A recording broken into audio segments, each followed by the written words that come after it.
hả?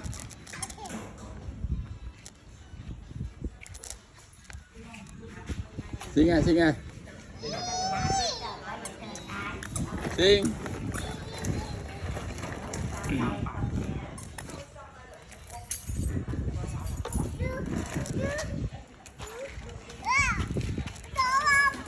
Iki. Ồ, mà đã cho video, đã cho TikTok, ai đánh sinh cái YouTube. Này.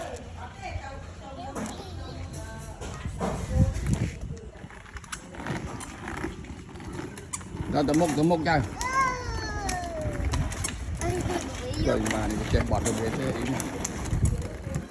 Rồi, ý mà thầy chuyện là xinh không? Ý mà. Là gì xinh, là gì xinh.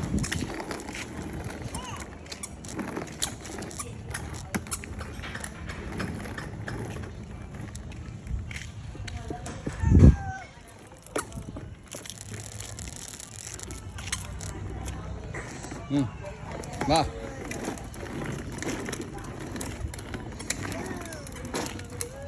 Nè xính này.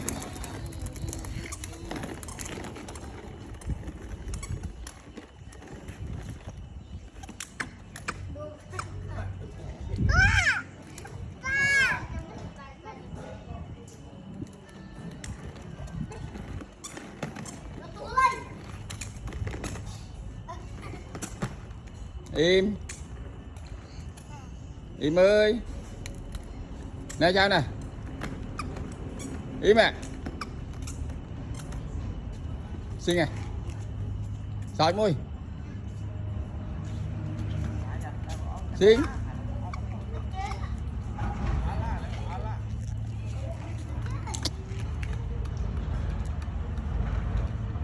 Xinh này.